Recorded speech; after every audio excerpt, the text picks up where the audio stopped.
Dr. Nedley is on his way. We promised that he will be here. And I told him at lunch that I was going to tell a story on him. But I didn't know how I was going to tell the story in just a 2-minute introduction. So since he's going to be a little late, you get to hear the whole story. This is actually a fascinating story.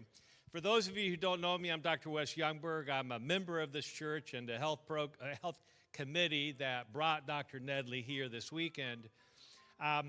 Actually, Dr. Nedley and I go way back, about 45 years. In fact, 46 years to be exact. We actually ended up at the same college, Andrews University, a small Christian college in Bering Springs, Michigan, where my parents happened to be professors. And he was studying pre-med, getting ready to come to Loma Linda, and I was studying health, and I've always been passionate about health because my mother died of brain cancer when I was 9 years old. And ever since that time, I became very interested in what makes us healthy, what we can do to prevent and reverse disease as early as possible so we don't succumb to it. And we're so grateful to have Dr. Nedley here. He's literally one of the world's leading experts in this field. And so we were in basically college at the same time at Andrews University.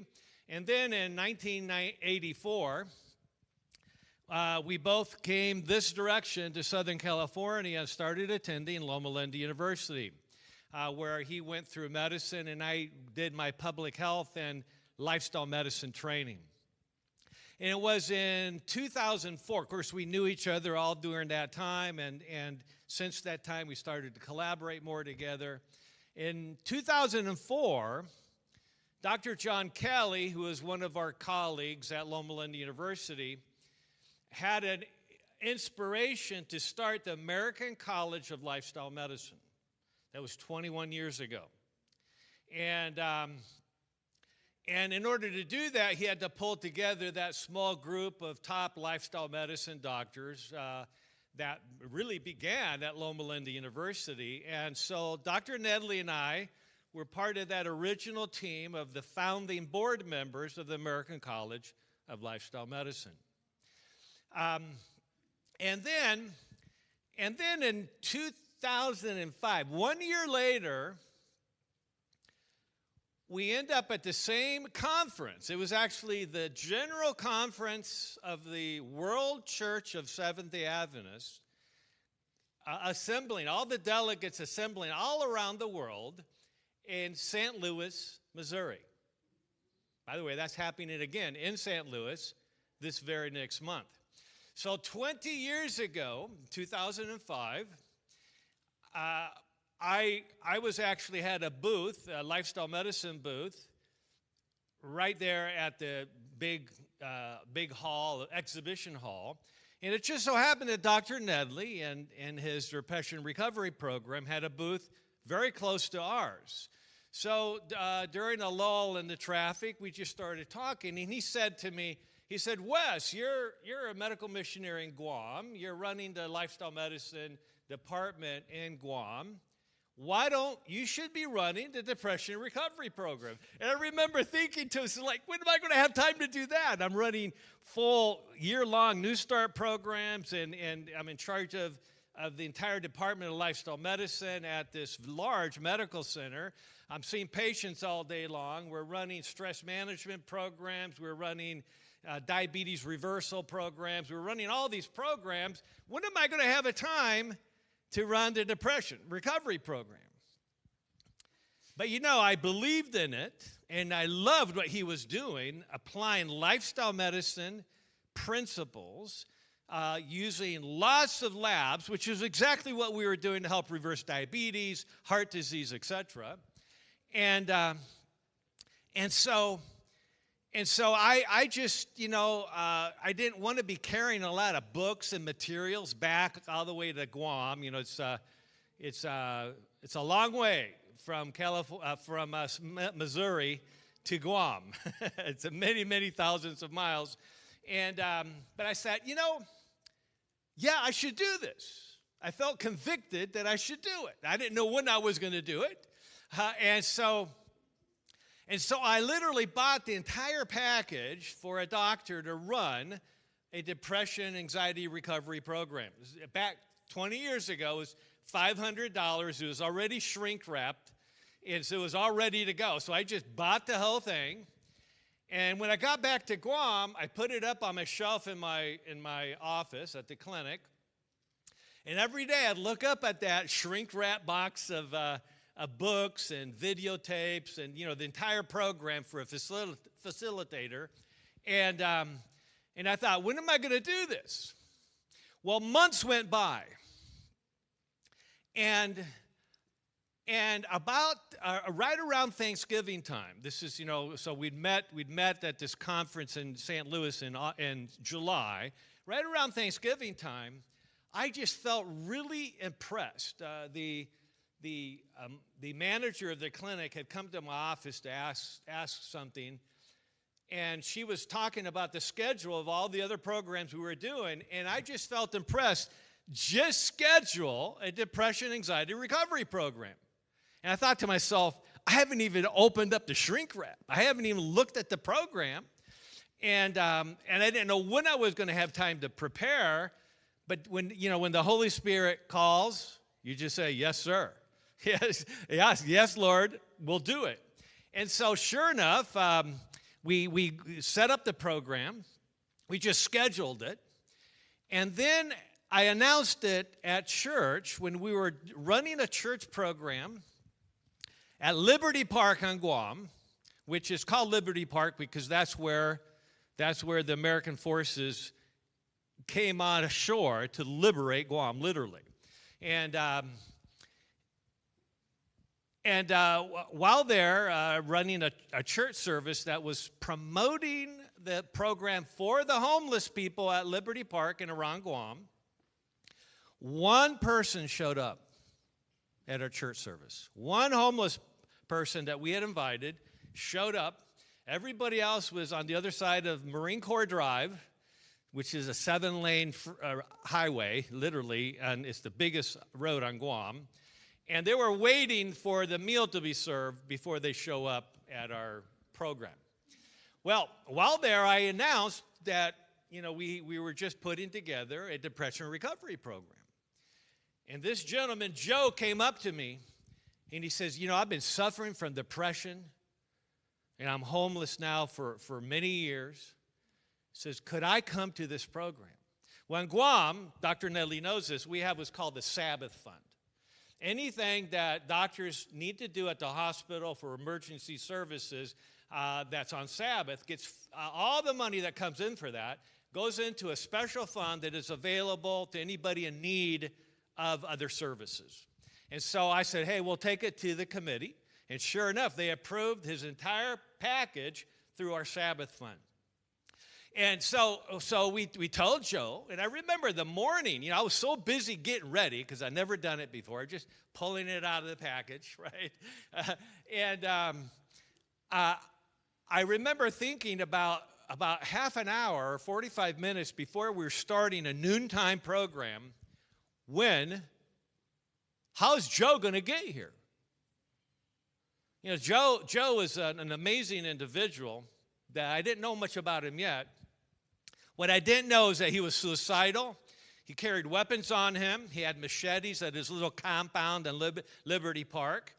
And he was a martial arts expert. He used to train the police department and the military on Guam how to fight. So this was a bad dude. In fact, he was so bad that they called him Rambo. For a good reason. He had high IQ, but very low EQ. His emotional intelligence was very low. He would get upset about things just like that. He could become easily angered by things or offended by things. One night at Liberty Park, 5 big Chukis guys jumped him because they wanted his stuff. And he knocked every single one of them out. He was just a very, very proficient fighter. Another night, a whole bunch of his cousins and family were getting together for a big party in Guam. There's always big family parties. And his cousin came up to him upset about something that he had done. And Joe, rather than arguing with him, pulled a gun right between his shoulder blades and shot him right in the thigh, right in the middle of the party. And Joe's uncle was the chief of police. It took 7 policemen to hold him down and take him to jail. So this was his background. I didn't know any of this at the time. So I called up a church member and said, hey, listen, can you pick up Joe at Liberty Park? There's no way that he can walk 10 miles from Liberty Park to where our clinic is. And so he said, I can't do it, but I'm going to call my wife right now. She's in the area. She's got the kids. She's going to go get him. Well, what we didn't know was that very night, the night before this program was starting at our lifestyle medicine clinic, Joe was so despondent. His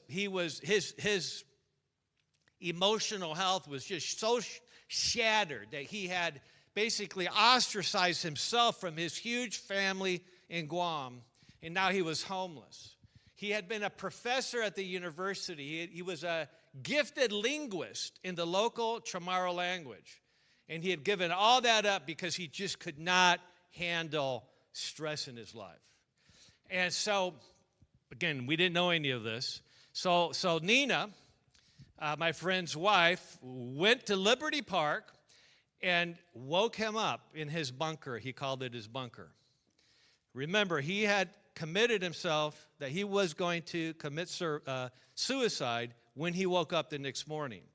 Well, he woke up to the prodding of Nina, not basically tapping him on the shoulder. And to make a long story short, he was shocked by it, and basically she said, "Hey, you're in the program, and Dr. Youngberg called us to come get you." So he just forgot about his plans to commit suicide. He got ready, combed his hair, and came to our program. And as he started listening to the principles, Dr. Nedley, that you've already begun presenting to us, I could see it in his eyes. He was starting to gain some hope, right? It's all about hope. If you believe it's possible, you're not going to commit suicide if you think there's a way out of that. But up to that point, he didn't think there was any way out. And so he came to our program, and he would be taking notes. And every time we gave him one of the strategies, Dr. Nedley, to this is going to help you, he immediately wrote it down, and he started immediately doing that strategy. To the point where, he was doing all of them.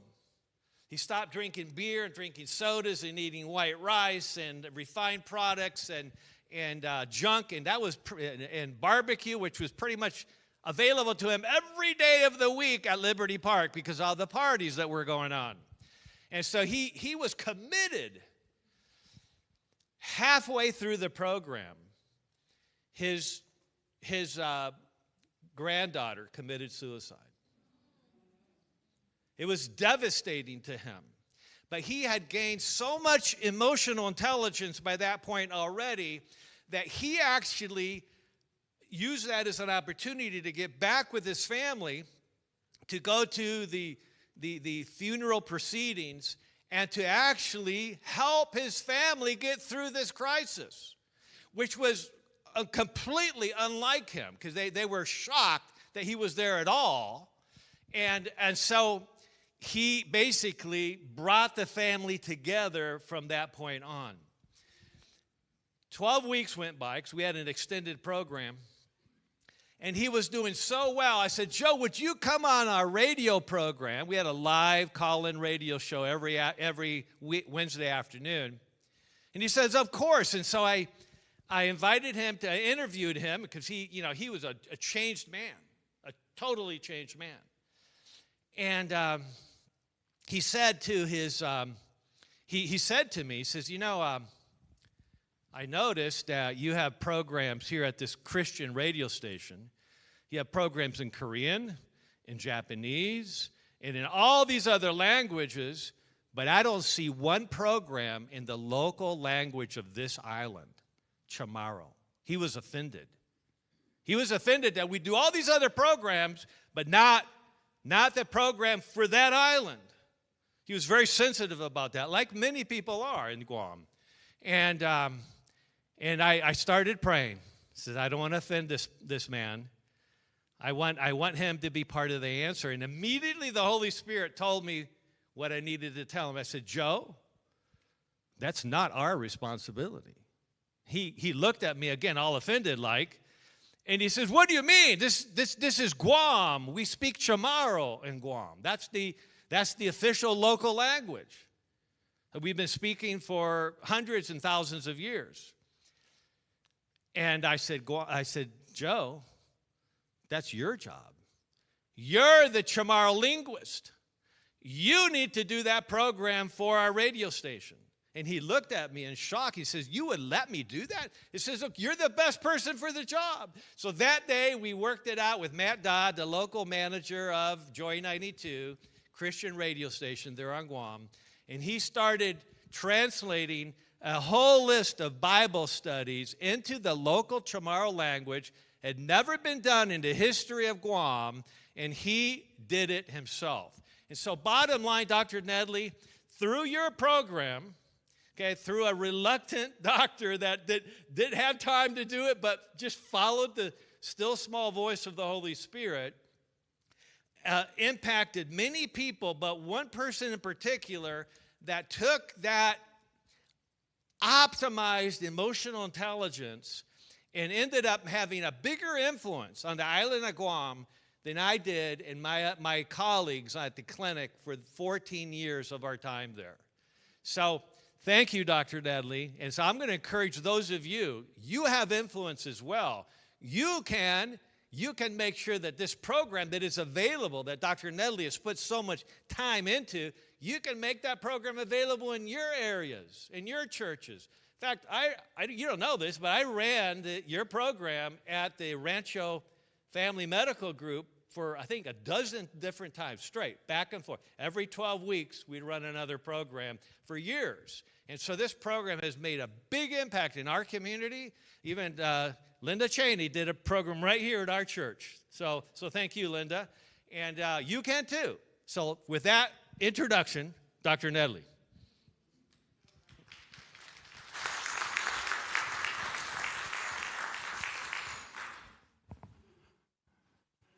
Well, thank you very much, Wes. And, it's called the Dr. Nedley program, but to God be the glory. It's really his program when things like that transpire. And it's so wonderful to see the changed lives in those that avail themselves. So I promised some scientific updates on emotional intelligence. And we'll see how this works.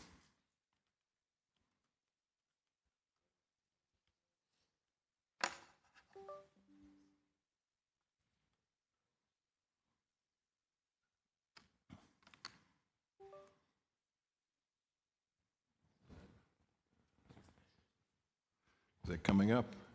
Not yet. Okay, good. We won't go through all the learning objectives. I'm not sure we'll get to all of them. But we want to do some updates, and we promised it would be on memory as well. So dementia, it's also at an all-time high. When I wrote the book Proof Positive right before 2000, it wasn't even in the top 10 causes of death. And now it's the number 6 cause of death. Your chance of dementia, if you're a typical American, is pretty high after the age of 65. 1 out of 8 people have it after 65. If you're fortunate to live to 85, 1 out of 2 people have it. More common in women than it is in men. Twice as many women have it as men. And It involves progressive declines in memory, concentration, and judgment. Now, a lot of people think, well, that's just a normal part of aging. In fact, one of the misnomers in medicine today is age-related cognitive decline. Our brains were not meant to have cognitive decline when we age. And that's not true in regards to our muscles. I don't know if you've noticed it or not, but you don't ever see any 65 or 70-year-olds out there in professional sports. They're not chosen to be on any NFL teams or baseball teams or anything like that, even though they might be a lot smarter than those people that are down there playing the game. But when you age, the mitochondria in your muscles do decline. And when you're young, you can exercise to gain more muscle mass. When you're older, you have to exercise just to maintain where you're at. But that is not true in regards to the brain. The brain mitochondria were meant to be as dense and even more dense as an older person. If you are very smart when you're younger, you should be able to learn, retain, and apply knowledge even as an older person. And there's examples of that. My friend John Scharfenberg, he's 101 years old. He remembers everything from that day and the day before, plus 20 years before. He gives health lectures, travels the world by himself in economy class, walks on his own power, giving all of these wonderful lectures, and his brain is as sharp as a 20 or 25-year-old in being able to learn, retain, and apply knowledge. That's the way our brains were designed to be. Dementia is not normal. And so this whole term, age-related cognitive decline, which are progressive declines in memory, concentration, and judgment, should not occur. Oh, thank you very much. Yeah. This may have some, let's see, maybe it's on this side? Yeah, looks like it's on this side. Thank you. New study shows that the risk of developing dementia anytime after age 55 in Americans is 42%, more than double the risk reported by older studies. So it's even the lifetime risk of projected dementia is going up considerably. That dementia risk translates into an estimated 500,000 cases this year, rising to more than 1 million cases a year if this continues by 2060. So what are the risk factors? Of course, age is a risk factor. Genetic factors are a risk factor, but you can have all the genes known for Alzheimer's and never experience it. So genetics loads the gun, doesn't pull the trigger. Many people are unaware that high blood pressure will cause cognitive decline. This is why you want to keep your blood pressure ideally less than 150/80. And if it's going up, just know that your memory is going to become more challenging with time, and it is a risk factor for dementia. So how do we get that blood pressure down? Exercise will help. And that's right. Sodium needs to be restricted. And the sodium, if you have severe hypertension, should be less than 1,000 milligrams a day. And that will help significantly, usually more than a blood pressure medicine. In fact, you should read your labels. Often you don't realize how much sodium is there. And if you read the amount of calories per serving, the sodium per serving should be less than the calories. If it's more than the calories and you have hypertension, it's going to go up. And if you have severe hypertension, we'd want to half it. So if the calories are 200 per serving, you want to have less than 100 milligrams. And that will help out significantly. But yeah, some of you remember last night, you were here. What was the food that lowers it? Yes, eggplant, yeah. Eggplant has acetylcholine in it, as I mentioned, and acetylcholine is a natural antihypertensive agent. Diabetes increases the risk. In fact, I think you've probably heard this from Dr. Youngberg, but type 3 diabetes is what they're calling now, the dementia, as a result of insulin resistance. But we can get rid of that insulin resistance by decreasing the sugar content or eliminating the sugar content, and also exercise, as well as not having excess fat in the diet. Obesity is also a risk factor, a reason to stay thin. And unhealthy diets, as we will be explaining, also can do it, and then lack of physical exercise itself. In fact, if we look at all of those factors, in fact, there's one more. This one is more new data. If you have depression or a mental health issue, you are at markedly increased risk of having dementia if that's not solved later on in life. Another good reason to invest in your mental health. It's crucial. Red meat increases the risk of dementia. This was a large study of 133,000 people. They were looking at 49-year-olds, at least that was the average age, who had no dementia at the start of the study. They were followed for up to 43 years. Of this group, over 11,000 developed dementia, and those who ate an average of 1/4 serving or more per day of processed red meat had a 14% higher risk of felt cognitive decline compared to those who ate an average of fewer than 1 in 10 servings per day. They also found people who ate 1 or more servings of unprocessed red meat per day had a 16% higher risk of subjective cognitive decline compared to people who ate less than that 1/2 serving a day. So the more meat, the greater the risk. What about the objective findings? Those were subjective in regards to people recognizing that they had the cognitive decline. I'm more concerned about those who don't recognize it, even though their others, family members, do. Eating higher processed red meat was associated with faster brain aging and global cognition with 1.61 years with each additional serving per day of red meat. And verbal memory declined 1.69 years with each additional serving per day. That's significant. Researchers found that replacing 1 serving per day of processed red meat with 1 serving per day of what?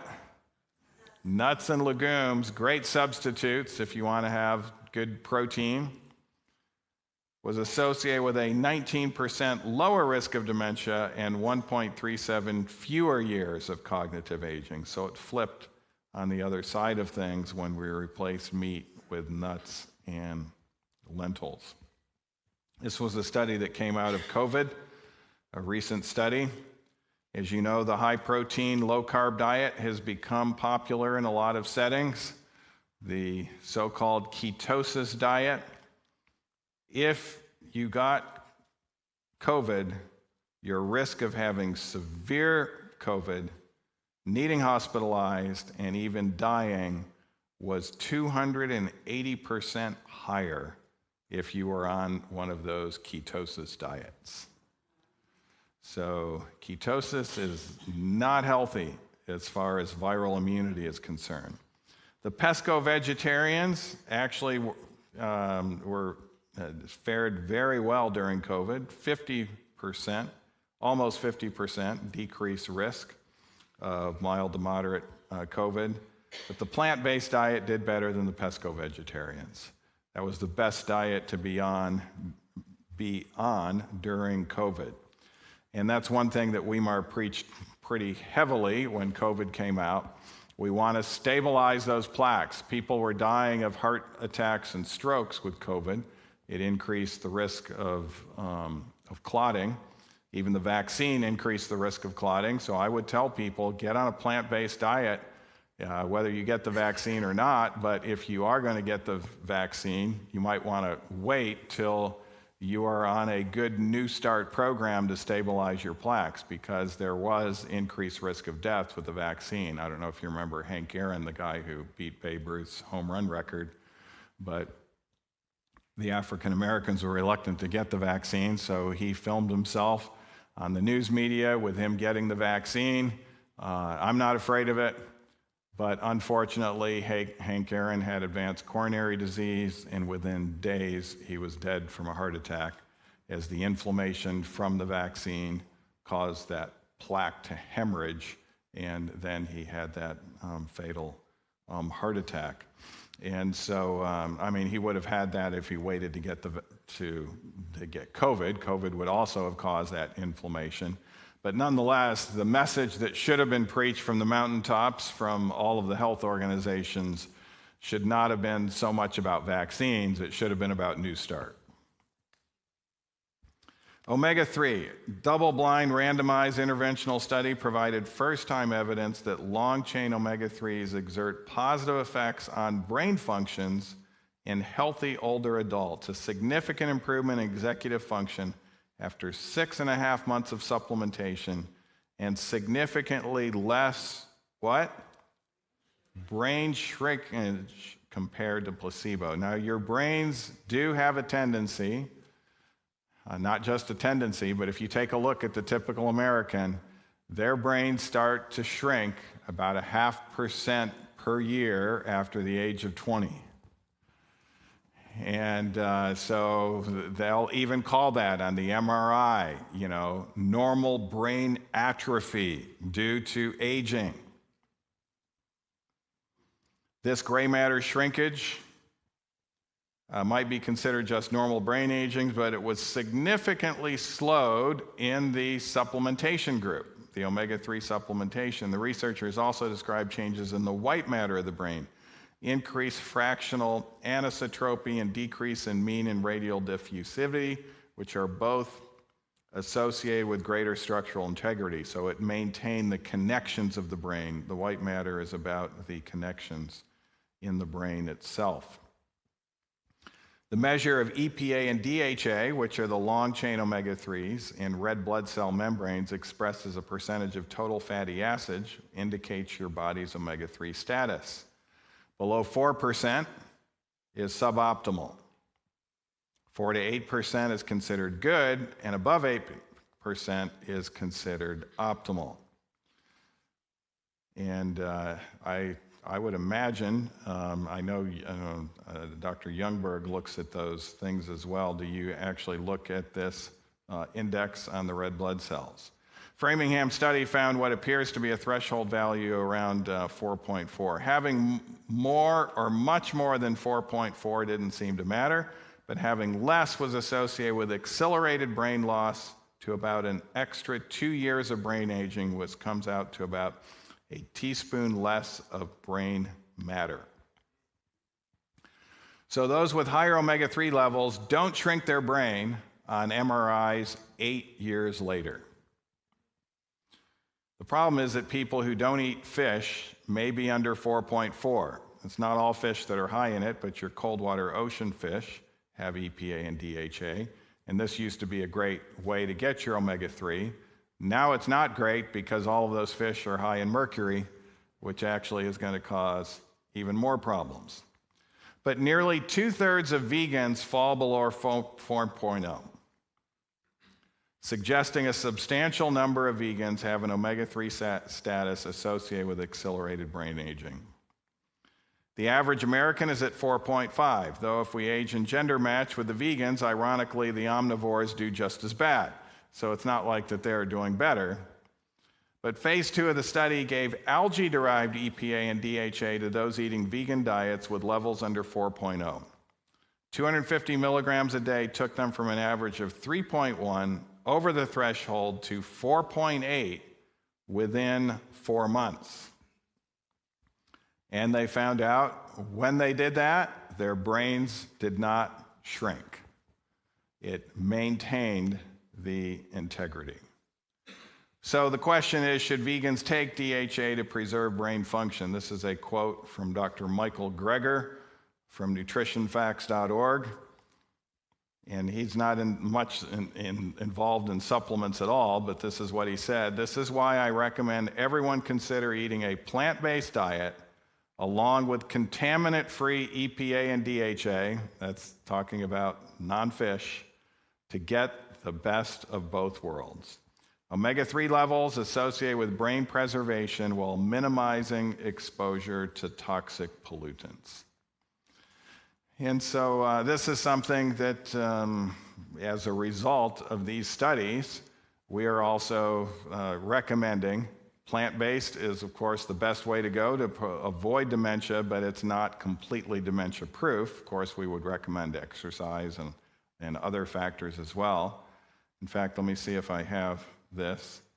The supplements that we recommend are Algae Omega or Opti 3, about 3 capsules a day, and will get you over that 4.08 level. Something else that was interesting was the body clock itself. The body clock, it has to do with telomeres, and it has to do with the aging of our entire body. And previous clinical studies have shown that a reduced calorie intake slows down the aging process in humans, so you actually maintain yourself to be younger. Taking vitamin D also helps. Physical exercise helps. Omega-3 fatty acids have been helping and show promised results in slowing biological aging in animals. However, out of those 3, 1 gram of omega-3s, 1,000 milligrams, equivalent to 330 milligrams of EPA and 660 of DHA from marine algae, slows down the biological aging by up to 4 months. Vitamin D doesn't slow down the aging, and physical exercise doesn't slow down the biological aging, but omega-3 does. And this was for the first time, epigenetic clocks, biochemical tests looking at DNA methylation were used to measure the aging process. So this may be another reason why this helps as far as our overall brain health is concerned. Another recent study, as you can see, published this year in Nature Medicine, lifestyle and environmental factors affect health and aging more than our genes. Shouldn't be necessarily surprising. As I mentioned last night, you pass 300 to 500 new mutations to your offspring. If you're very healthy parents, you only pass 300 mutations along additional to them. If you're unhealthy, 500. And a lot of people don't recognize that because the younger people look healthier than we do, but they look healthier because they're younger, not because they have less mutations, and they're going to experience more issues than even we will if they're not on a good diet and lifestyle. The authors used a unique measure of aging, protein clock, to monitor how rapidly people are aging using blood protein levels. Environmental factors explain 17% of the variation in the risk of death, compared to less than 2% explained by genetic predisposition. Nutrition and lifestyle had 8.5 times greater influence than your genetics. Early life exposures, including body weight at 10 years, maternal smoking around birth, were also shown to influence aging and risk of premature death 30 to 80 years later. So if your mother was a smoker, it can even adversely affect you. And a lot of times we don't think it matters what those kids are eating at all. They're healthy, they're not going to run into disease right away. It does matter. It's significant in regards to the health of 10-year-olds, and even if their body weight is over, they are going to accelerate the aging of their body clock. Some interesting research has been done on this Bacopa monieri that comes from the wetlands of India and around India. But Bacopa has been shown to improve cognitive performance, verbal learning, more rapid word recall. So if you're having problems with word recall, Bacopa is helpful. It helps with memory acquisition, and it also helps alleviate anxiety, which can also help with memory. In addition, it's been shown to improve self-control, even in those with ADHD. About 90 minutes after consumption, my ADHD patients will tell me that all of a sudden they're able to focus and to manage themselves better. It also supports GABA production, which is a neuroinhibitory neurotransmitter, which reduces neuronal excitability. That's probably one of the reasons why it's helping among the ADHD population, thereby improving rapid response decision making. So you're able to make better decisions in those that are utilizing Bacopa monnieri. And then another substance that's been shown to be helpful is wild blueberry extract combined with French grape extract. That's been combined in a supplement or a powder called memofemnol. And they've been doing randomized double-blinded trials on this. Now, we told you last night, blueberry is the #1 antioxidant, and they've even looked at blueberries as far as the ones that are the highest antioxidants. And those are your small, wild blueberries, huckleberries along that line, or even the higher in antioxidants. So they use this wild blueberry extract. Now, a little bit about blueberries. This was a study that was done on autopsies of people who would have accidents. They might die from a car accident and have this autopsy, and if they had blueberries for lunch, you would see a blue hue around their hippocampus where memory is at. In other words, it selectively goes to protect the memory, and the pigment from the blueberries itself is healthy. So 6 months of 150 milligrams daily, greater improvement in the speed of information processing of the brain, and that p-value of 0.02 is very significant. Visual spatial learning, even greater. And the brief A score, that's behavior rating inventory of executive function. It's taking a look at frontal lobe function, a tool used to assess adult executive function and self-regulation went up, and this was in a randomized controlled trial. Recently, we put together in a supplement memofenol, Bacopa monnieri, and N-acetyl L-tyrosine. L-tyrosine is what your brain needs to make norepinephrine and dopamine, which can also help in regards to focus. And so we put it together as a brand new supplement called Focus. And as mentioned, we're seeing a lot of positive results. I got at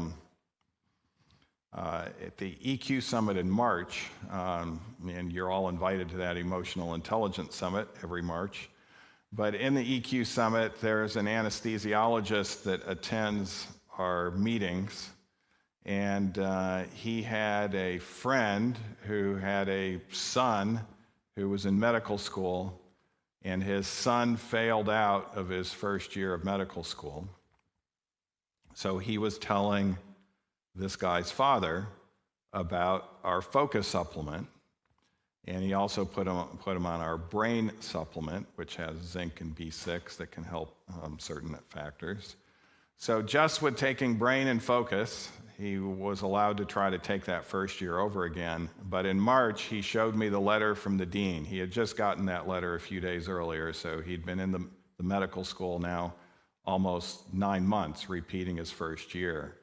And the dean wrote him a letter saying, "We don't know what's going on, but we've never seen this before. Someone who failed medical school their first year is now at the top of the class." And he attributed his abilities due to this supplementation aspect. So this was a study on polyphenol-rich grape and blueberry extract prevents LPS-induced disruption of the blood-brain barrier through the modulation of the gut microbiota-derived uremic toxins. So there's something even going on with the microbiome in regards to these pigments that are really helping. And this is studies are showing that in some areas of memory, if you take this supplement for 6 months, it can back up your brain to the way it was 10 years earlier even, which is pretty gratifying. Depression is linked to later dementia. I mentioned that earlier, but this was a study that showed it, and you can see this was published just this year as well in 2025. Longitudinal analysis showed that 40% of older adults with a diagnosis of depression progressed to Alzheimer's disease over a relatively short median follow-up period of 27 months.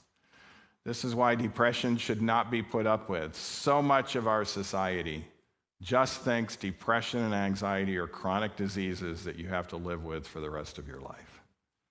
And it's so important to get to the reasons behind it and completely reverse that, because some of the adverse effects on that brain can start happening pretty quick.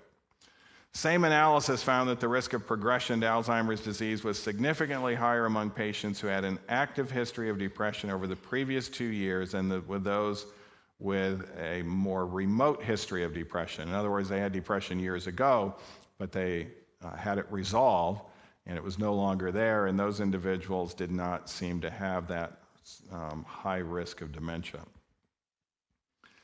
Then this study published in Neurobiological Aging, also of this year in 2025, showed there were 14 modifiable risk factors to account for around half of dementia cases worldwide. Of those 14 modifiable risk factors, 5 can be positively impacted by a healthy diet. Not surprisingly, this includes hypertension, obesity. I don't think I mentioned this earlier. What else? Alcohol intake. Alcohol does increase your risk of dementia. And I'm pretty surprised that there are some people out there that still believe that alcohol is going to be somehow healthy for their brain and body. It's the number 3 cause of death in America, and it really should be completely avoided. We talked about it with cancer, how it does increase the risk of number of cancers. It also increases the risk of cognitive decline. What are the others that don't have to do with diet have to do with? Things like physical activity, getting appropriate sleep, sufficient sleep without too much sleep. If you get too much sleep, that increases the risk. Not enough sleep also increases the risk. And also being a what? Lifelong learner. So just by coming to this presentation tonight, you have diminished your risk of dementia as you are here to learn and be a lifelong learner. Looking around, I might skip through this part because we don't have young people here, but I would talk about early menarche. But you might have had early menarche, so this is when you start to have periods earlier in life. The average age of menarche used to be 16, 15, it's been going down. Average age is now 11. But when you start having periods before the age of 10, you markedly increase your risk of a number of diseases later on in life. And what is it that sets you up for early menarche? Anyone know some of the modifiable risk factors in our young girls that could help them delay it? Yes. Yes, that can have a role to play, but even a greater role to play is the amount of protein a girl is eating between the ages of 3 to 5. More animal protein, you're going to decrease the age of menarche, and also excess calories as well. So the obese girls are many of them are starting to have periods at age 8. The other thing that can set you up for it is actually, we talked about it last night a little bit, but it's actually sexual abuse. So when you start turning on the sexual brain of a young girl, it can actually accelerate the period of them starting their age of having those monthly periods. So women who start their period before age 10, 4 times higher risk of heart attack, stroke, heart failure, and death. Early menarche associated with 23% higher risk of developing breast cancer. They're also going to be shorter as adults, even though they're maturing faster. In general, when we mature faster, we actually age quicker. So this is why studies in plant-based vegetarian kids, when you look at it the same age, the meat-eating kid is actually a little taller, but the meat-eating kid will close the growth plates, and the plant-based kid will actually be taller, about ½ inch to an inch taller, and they'll close their growth plates a lot later, 18, 19, 20. Now, there are certain things that can also help you to become taller. I remember, I have 4 boys. 2 of my boys came to me one time when they were about 9. They're actually a year apart, so 9 and 8. Daddy, is there anything we can do to get taller? And I said, yeah, there actually is. Your growth hormone growth hormone is made primarily at night, and you will make more growth hormone if you don't eat suppers.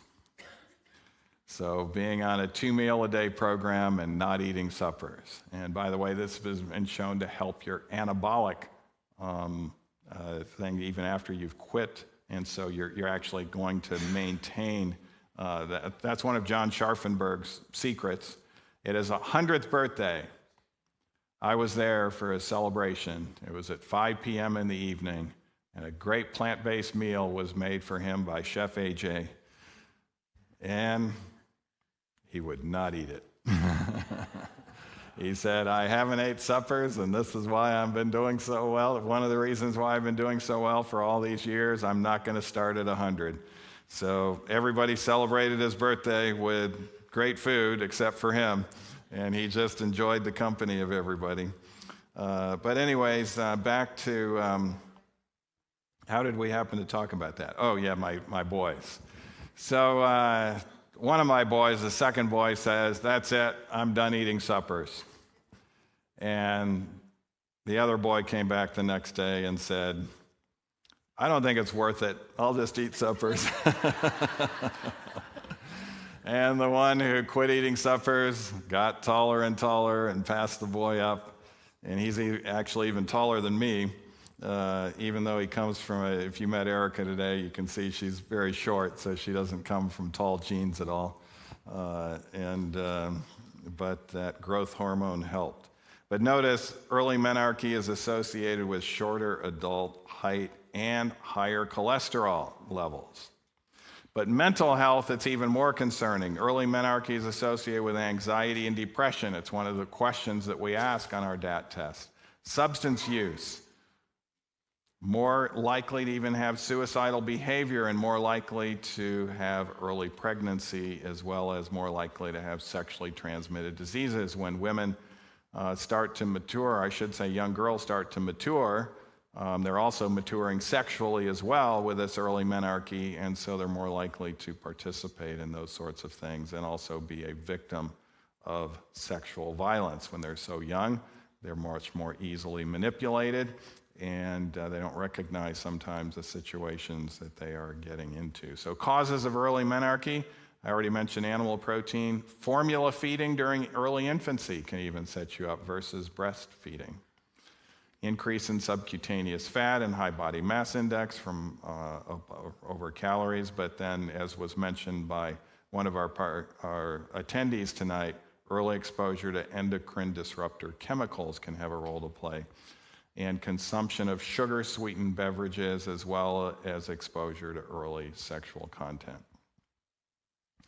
One of the mysteries, we talked about the number one therapy for depression in the medical world today is antidepressants, pharmaceuticals. Those same doctors rarely prescribe physical exercise, however. And so a question was asked by a lot of doctors prescribing antidepressants. Why is physical exercise most often not prescribed for depression and anxiety? We wanted to see why they were not prescribing it. And it turns out they believed in myths.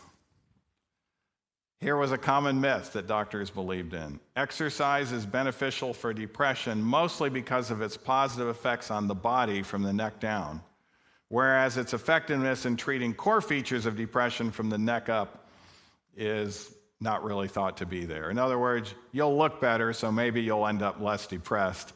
That wasn't impressive enough for doctors to prescribe it much. Myth number 2, patients suffering depression will not engage in exercise even if physicians prescribe it.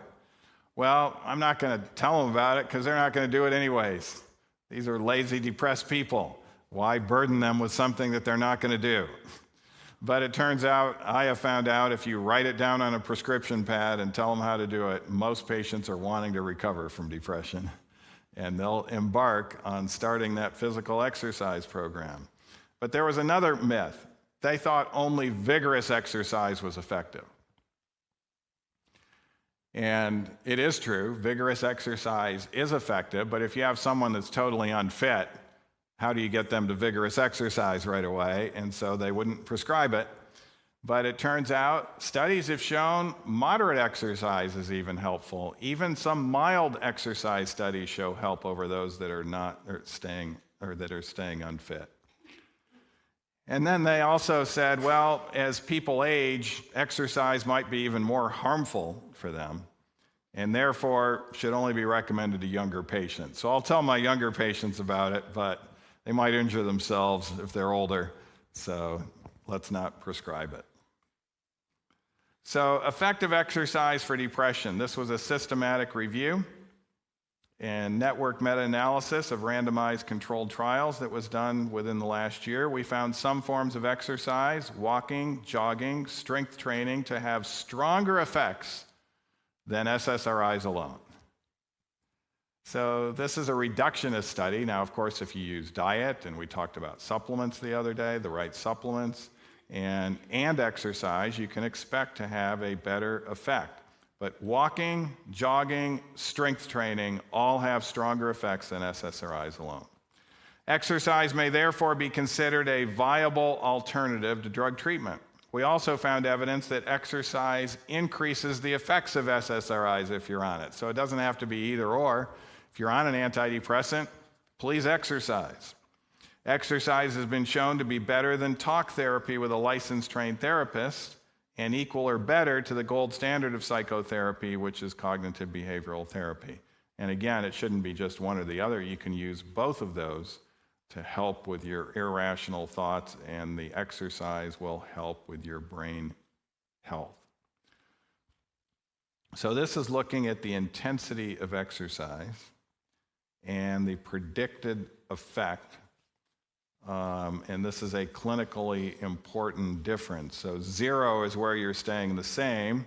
When you go down by 1, that's a significant amount, that -1. And you can see just light walking, you're going to go down by about 0.5, almost 0.6. But you do see that as you go down the curve, the clinical effect is more. This is measuring the intensity of exercise in METs, which has to do with duration as well as intensity. And so, yes, 10 METs is better than 3 or 4 METs, but 3 or 4 METs is far better than not doing any at all.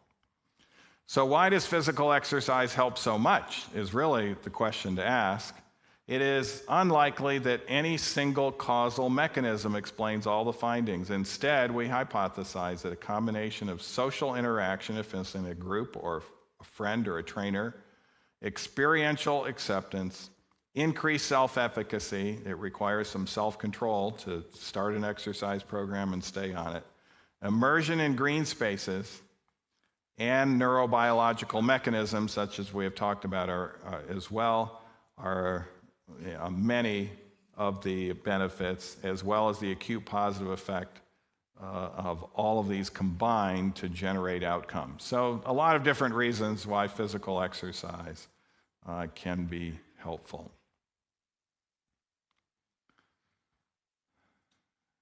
Many of you have lived long enough to recognize this statement. It is unpleasant to have an enemy. And it's unclear which comes first, being aversive or being disliked. So they took a look at students who behave in unattractive ways at the beginning of the school year, and they found out they were at an elevated risk of antagonizing others and becoming involved in enemy relationships by the end of the school year. Results of the study found that adolescents with aversive traits at the beginning of the school year were more likely to develop enemy relationships over the course of the school year compared to those without these traits. Emotional reactivity was the strongest risk factor for participation in mutual antipathy. So this is where they both become enemies. So emotional what? Reactivity. So when you're emotionally unstable, 35% more likely to form enemy relationships in 1 year, 1 school year, than those with low levels of emotional instability. This is why emotional intelligence should be taught starting at kindergarten, first grade, and second grade, etc. So the setup for becoming an enemy in 1 year: doing poorly in school is one of the setups, being aggressive, classroom disruptiveness, also strong predictors of later participation in an enemy relationship. Students perceived as not helpful or not caring also tended to form mutual antipathies. And then when you add emotional reactivity to it, it was a big issue, and of course not being able to manage emotions. So that was a study just published also within the last year in the Journal of Youth and Adolescence, actually just earlier this year. Then association between chronic pain rates of depression and anxiety is staggering. Chronic pain, described as pain that persists for greater than 3 months, is a debilitating condition. 21% of the U.S. population have it, which is over 50 million adults. 40% of adults with chronic pain experience clinically significant depression and anxiety. Now, a lot of people think if you have chronic pain, you are going to be depressed and anxious. But remember, it requires 4 hits. Chronic pain is not enough to have depression and anxiety, but 40% of people with chronic pain will have it. Many studies exclude patients with chronic pain who have depression and anxiety from clinical trials because they don't want that to be a confounding variable and their therapy not helping. And so the study's author said we need integrated treatments that address chronic pain and mental health together. I don't think I have it on this slide, but last year, one of our pre-med students, I didn't mention earlier today, but Weimar University does have a pre-med program, and their chance of getting into medical school is 94.6% on graduation from the natural science program, higher than any other university we know of. And part of that is because of our mentorship. We're not just trying to screen people out and make it tough for them. We're actually mentoring them. So we have students that got C's in chemistry that are in medical school and have graduated from medical school, not because they stayed with C's, but we mentored them to improve their ability to learn, retain, and apply knowledge.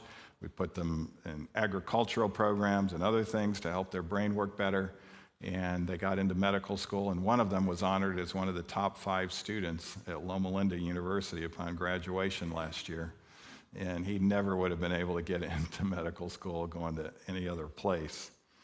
But one of those students, it wasn't him, it was another student who just finished his first year of medical school this year, so he did the study last year. You do have to do a study and design a study and do at least a small study before you graduate from our natural science program.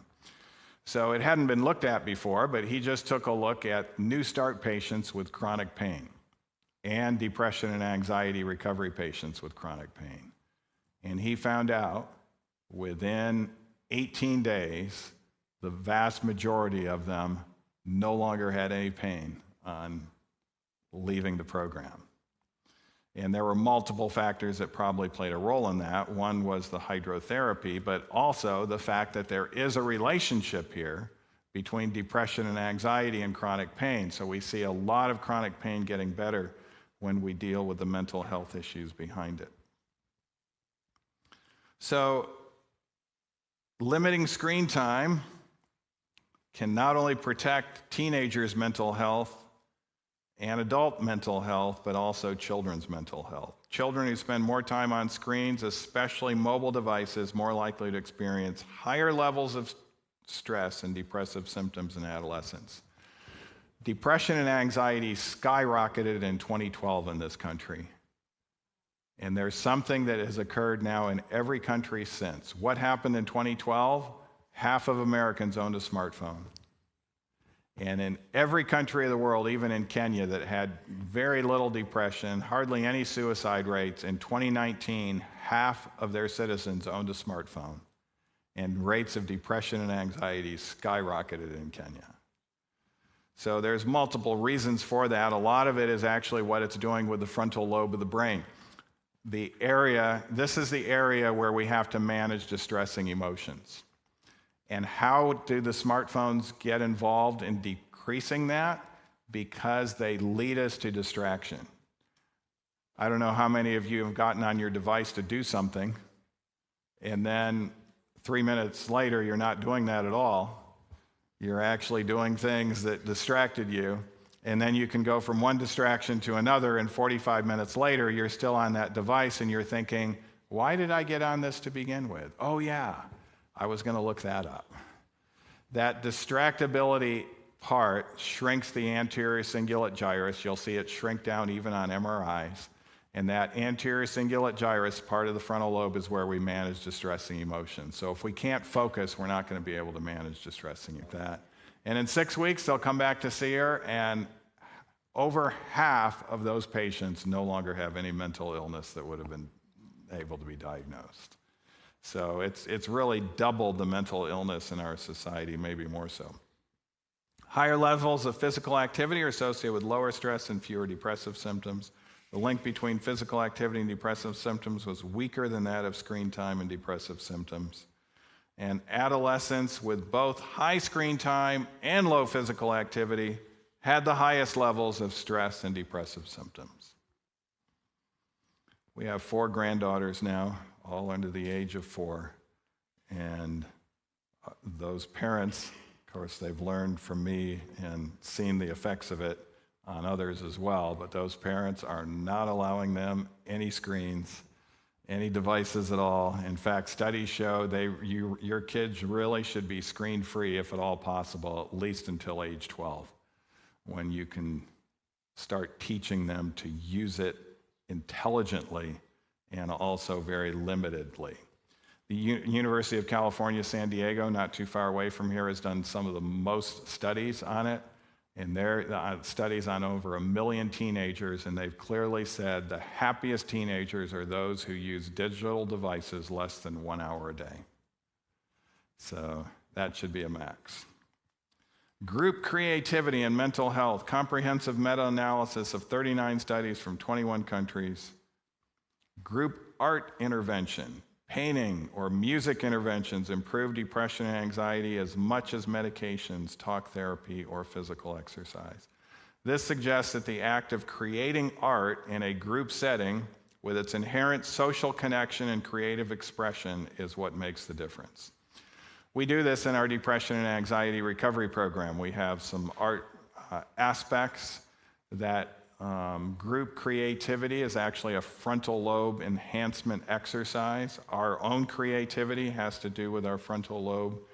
And so it's important. This is one of the factors as well, learning new things and also being able to express yourself in original, helpful ways is important. Largest study ever done on cannabis and brain function finds that marijuana impacts working memory. This is the anterior cingulate gyrus again. The study, the largest of its kind ever to be completed, examined the effects of cannabis use on over 1,000 young adults between the ages of 22 to 36. Using brain imaging technology, the researchers found that 63% of heavy lifetime cannabis users exhibited reduced brain activity during a working memory task. 68% of recent users demonstrate a similar impact. Retention and recall diminished significantly, and problem-solving ability also went down. How about cannabinoids without the cannabis? These can be healthy, as I mentioned earlier in regards to Selexon, but in case you want another list of foods that have cannabis without any THC possibilities, which is the THC that's producing the most negative effect: clove, oregano, thyme, sage, kava kava, Selexon, which was the lavender oil preparation that we have called Lavella, hops, rosemary, sage, even broccoli has cannabinoids. Cocoa also has it. The leafy greens virtually all have it, and the omega-3 fatty foods. So these are far better substitutes than using something that's going to produce the effects, the very negative adverse effects of marijuana and the THC, particularly on our emotional intelligence. It's a killer of emotional intelligence. By the way, hemp also helps. So the hemp seeds don't have THC. You don't have to worry about that. And chia seeds also have it.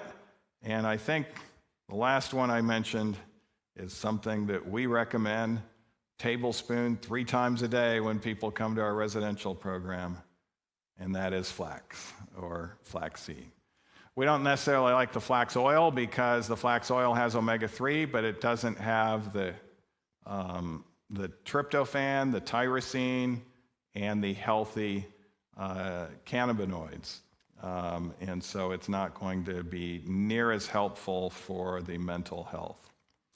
Then some recent studies on music therapy, the use of music or musical instruments by music therapists to promote communication, learning, expression to meet the individual's physical, emotional, psychological, social, and cognitive needs. Active music therapy involves patients actively participating in singing, playing instruments, and improvising in the presence of a therapist. Passive music therapy involves patients primarily listening to and enjoying music while passively listening to the music selected by the therapist. The 6 characteristics that have been shown of healthy music: beautiful melodies, it can be simple; consonant harmonies, meaning they're not dissonant, the notes aren't too close to each other. Those close notes can be used as a transition, but never held out or never core features. Rhythm less prominent than the melody and harmony. Straight rhythms as compared to syncopated rhythms. Now, you can have a syncopated rhythm for a measure or two. It's not going to produce an adverse effect. But if you have syncopated rhythms for more than 90 seconds in a row, that's when the frontal lobe starts to go down. And that's the boom cha. So when you have boom cha, boom cha, boom cha, and it just doesn't quit, that is what's going to suppress the frontal lobe. If you have boom cha for 3 or 4 measures, don't worry about it, but if it's the continual boom cha that produces the issue. Musical line tells a story, and this is why movie music, although they might have different cultures and different languages for it, the movie music never changes, because what produces sadness in one culture will produce sadness in another. What produces, the musical thoughts, it actually transcends culture and languages. And when the musical line tells a story, that helps to wake up the brain. Greater benefit, however, if that storyline is reverential and if the music is lovely, pure, and excellently performed, the virtuoso music. And so those are the 6 characteristics of healthy music. Mozart has some of those characteristics. In fact, pretty much all of them. There are other composers that even do better than Mozart, but this was a recent study on 3 groups of participants. They were instructed to either sit in silence, Listen to a relationship tape or listen to Mozart's Sonata for two pianos in D major. 10 minutes later, the group who listened to Mozart's music showed a significant improvement in spatial IQ scores, 10 points higher than the other two groups. The Mozart effect is clear evidence that you can alter the brain function and abnormalities with music. They've also shown this type of music can normalize brain waves on EEG and even be a great anti-seizure effect. The human brain likes the rules of music, Dr. Trimble says. There are certain musical sounds that are deeply embedded within the ability of our nervous system to be moved by music. Music contains natural rules and mathematical logic, especially classical music, wherein the connections to the mathematics is robust. Therefore, it is universally recognized and accepted by the brain. Symphonic music can even help your brain aging and your gray matter significantly. So keeping that gray matter dense, which is what makes the gray matter gray, it's the mitochondria in your brain. So that's where the energy density is at. That's where your brain is really doing its work, is in the gray matter. And symphonic music has been shown to be very helpful. Music can even make us cry and move us. Only 18% and 25% tear up when viewing sculptures and paintings. But music moves us so that more than 80% of us cry to music. And it can evoke a sense of sacredness, it says, which inspires gratitude, reverence, and awe.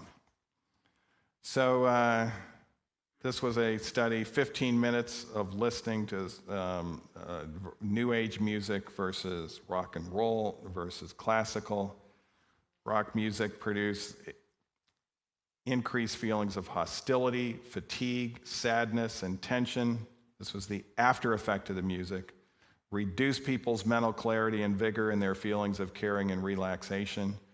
New Age music reduced feelings of tension and hostility so it can make you feel calmer, but lowered the mental clarity and vigor, where the classical music improved the tension, improved fatigue and vigor, and had no adverse effects at all. Attending a classical music concert is ideal for dates. That's according to this researcher, because dopamine released in the brain can make you appear more charming to your partner.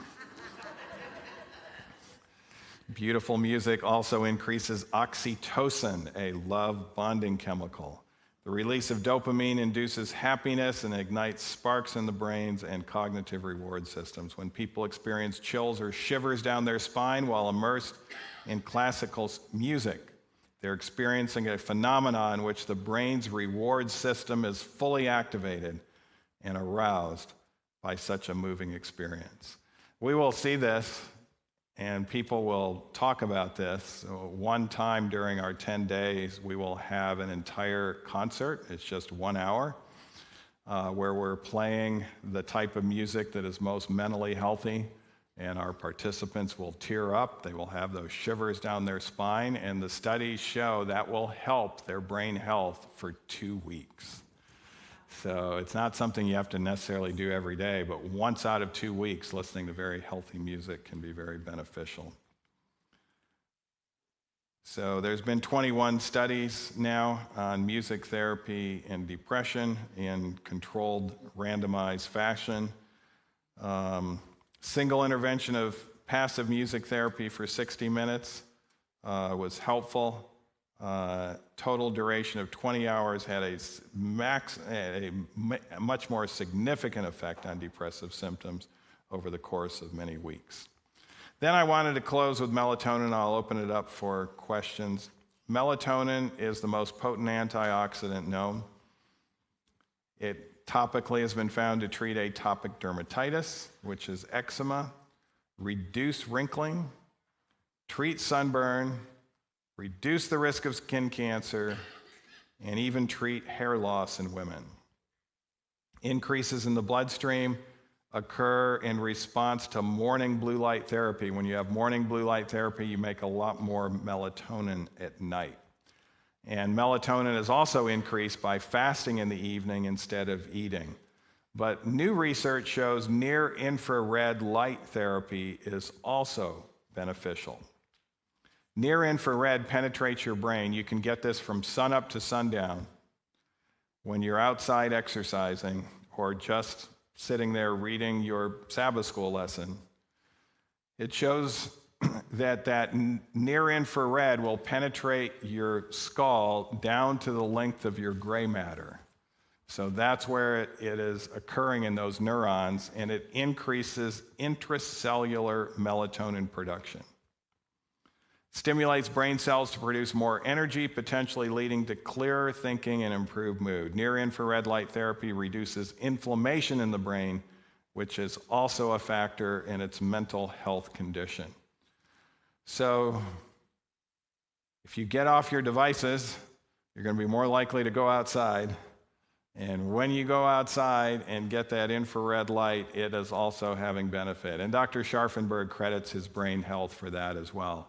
He said, when I got to my 50s, I semi-retired, and I went out there treating my fruit trees and doing a lot of things outside.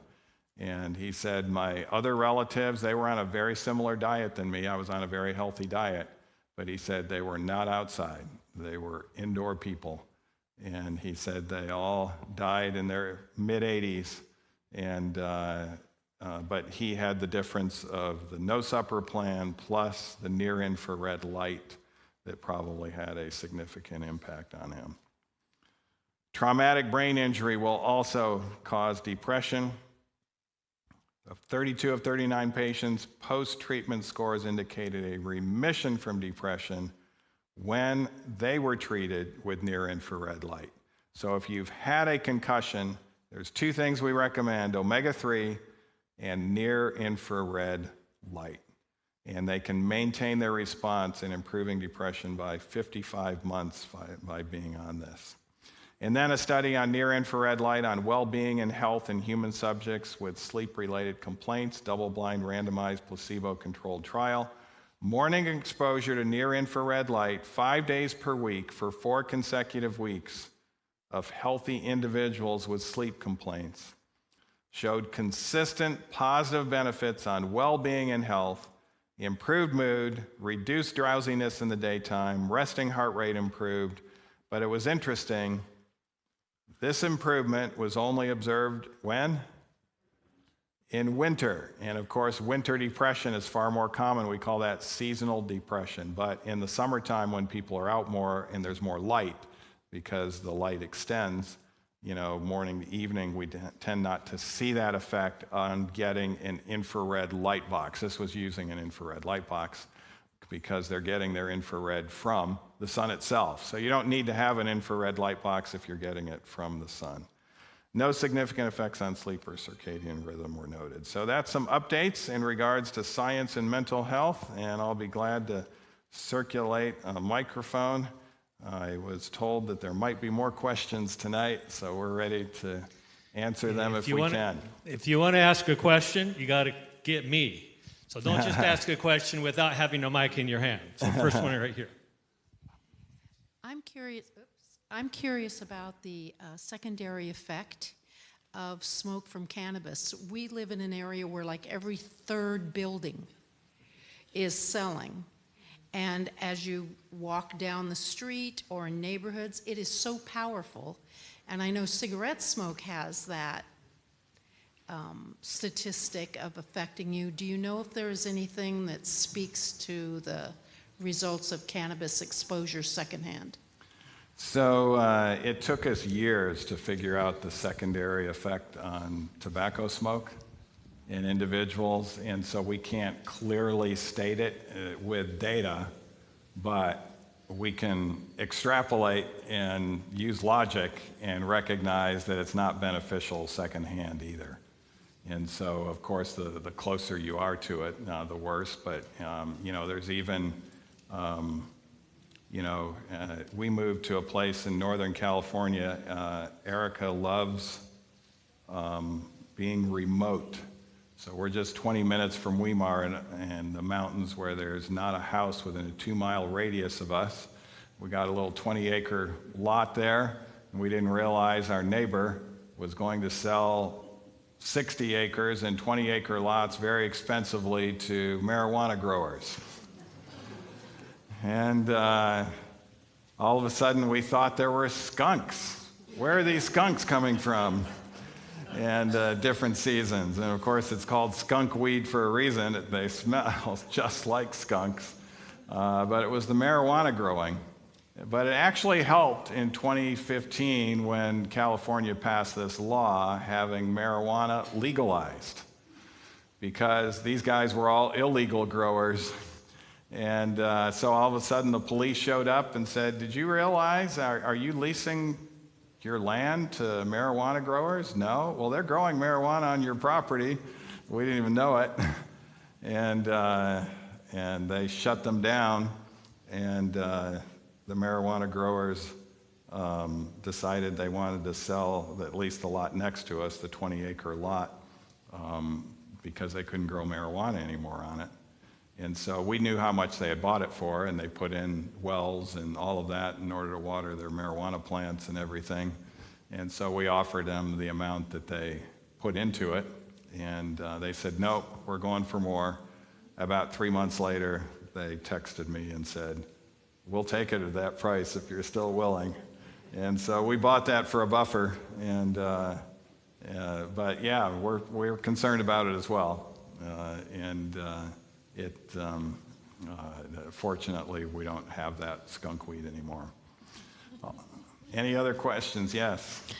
Hi, I was wondering about Parkinson's disease and depression, anxiety, and paranoia associated with Parkinson's. Is it reversible or able to be treated through lifestyle changes? And also, would it help if the person doesn't believe in God? Yeah, so Parkinson's disease is a disease of toxicity. So toxins get into the brainstem in particular and destroy the dopamine-producing manufacturing plant in the brainstem. And that's how Parkinson's disease comes about. Now, are there lifestyle factors that can help? Absolutely. So you do tend to get it when Parkinson's disease, because of that lack of dopamine, you'll also tend to get depression. You can start getting some memory issues. Of course, there's physical issues in regards to your gait and tremor and those sorts of things. And we have had significant experience with Parkinson's patients. We used to tell them when they would come to us that we can help the depression part, but we don't think we're going to be able to help the Parkinson's much at all. But we found out by helping the depression part, and particularly by giving them L-tyrosine so that they can make more dopamine in the cells that'll make dopamine, that we were able to help them considerably. Also, we want to get the copper level down, and we want to get them zinc and B6. That will also be helpful for them.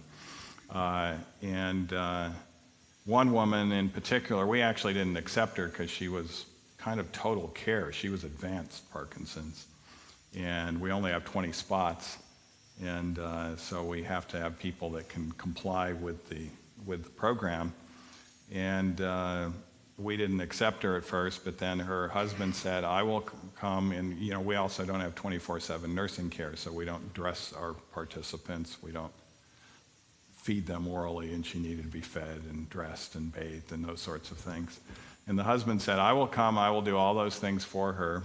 And then her neurologist called from Johns Hopkins and begged as well to get her into the program. So I put her on the L-tyrosine supplement, and the next day she got up out of her wheelchair and walked.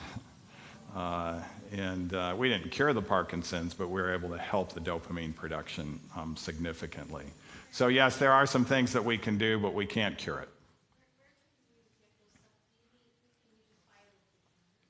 Yes, yeah, those supplements are available over the counter. Yeah. All right, yes. My question is, there's a lot of studies for sleep for during the night, but my spouse, he's a knock shift worker, so how can he improve his sleep?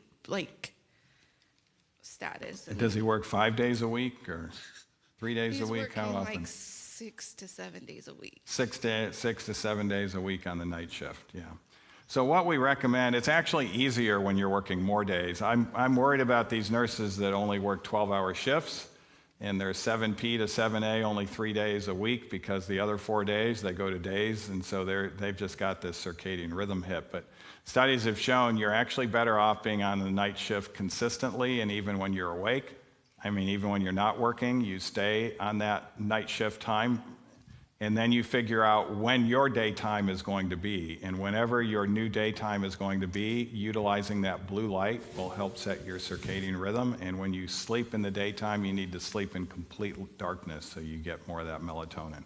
Wearing those Bose night shades or making sure that you don't have that darkness there. And then your new day, you start out with the blue light, and you can do pretty well with that pattern. So that's what I would recommend.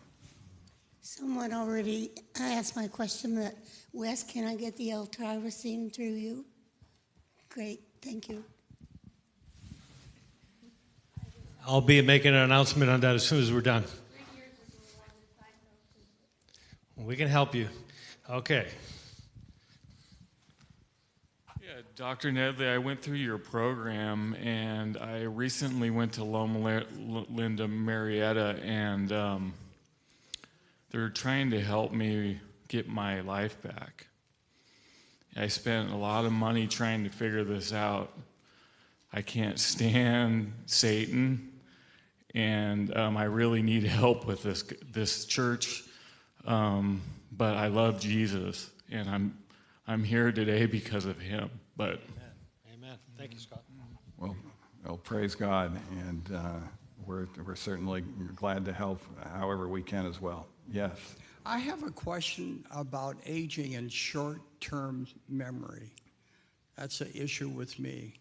Is there anything specifically that I can do to reverse that?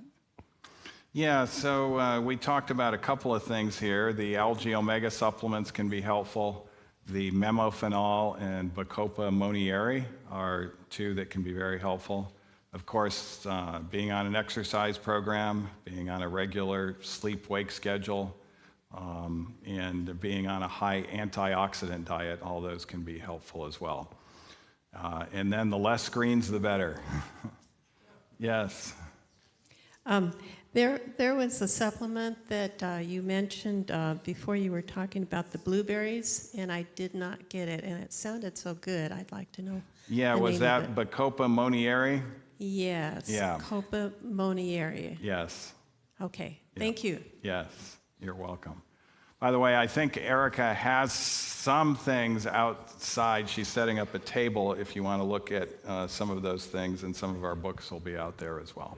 Yes. I don't remember where I read it, but is there such a thing as a spiritual depression? Absolutely. And how it manifests, or is there a cure for it? I'm not sure. Yes. Often there are spiritual issues at the core of depression and anxiety.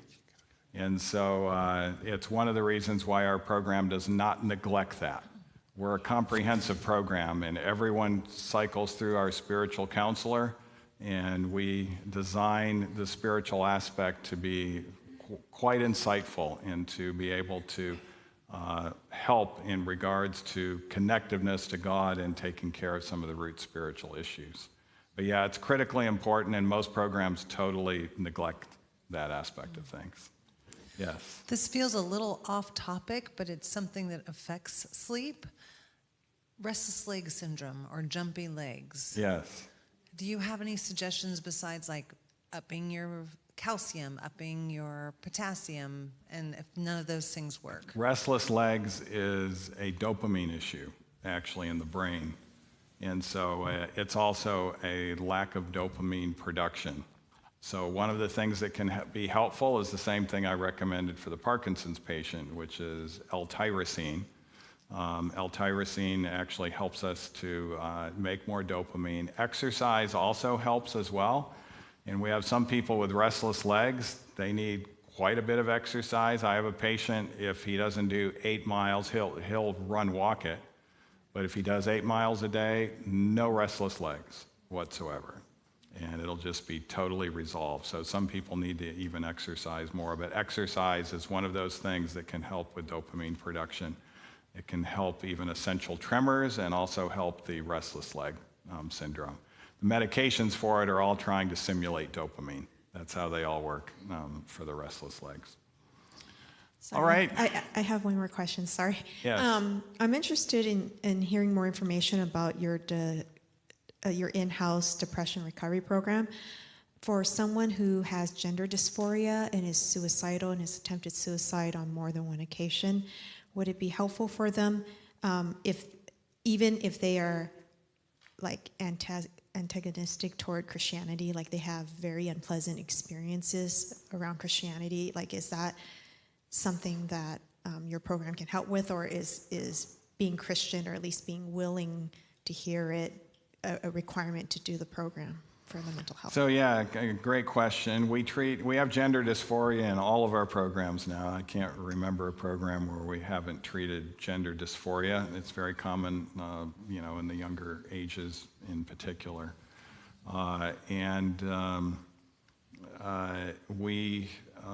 course, you do not have to be a Christian to attend.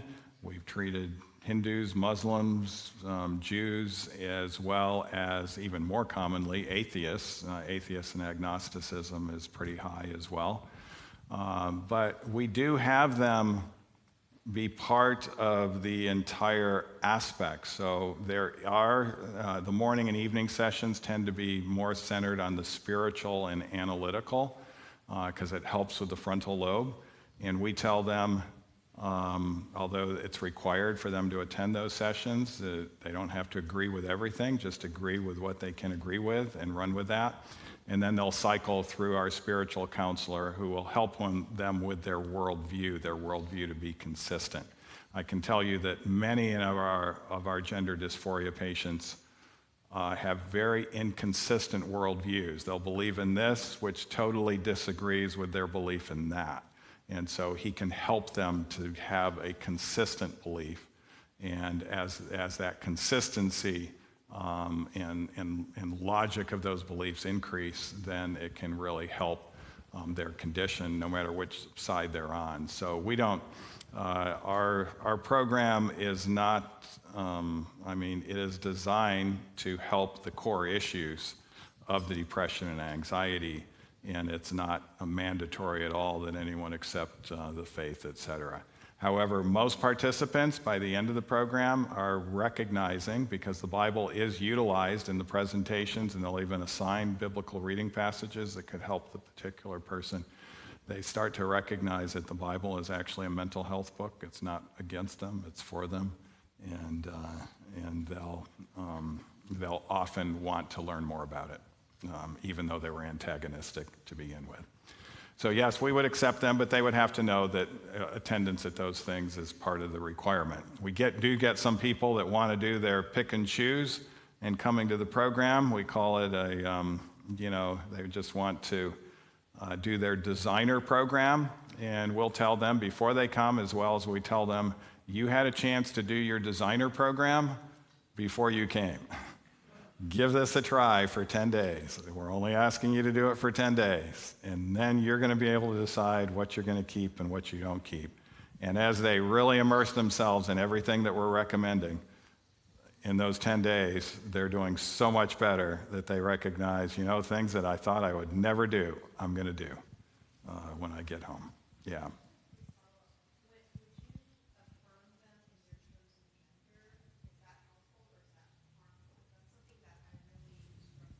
Okay. Yeah, so the question is, do you affirm them in their chosen gender?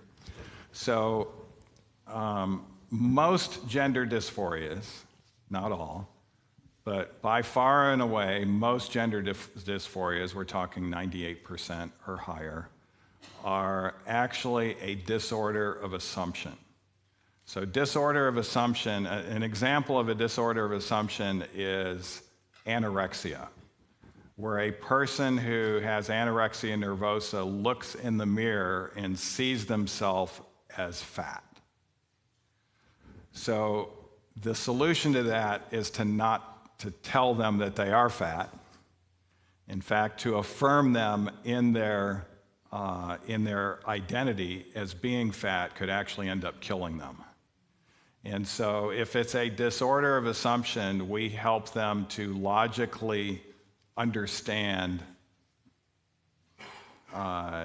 what their gender is. So we'll be asking them in the counseling session, what evidence is there that you're of this particular gender?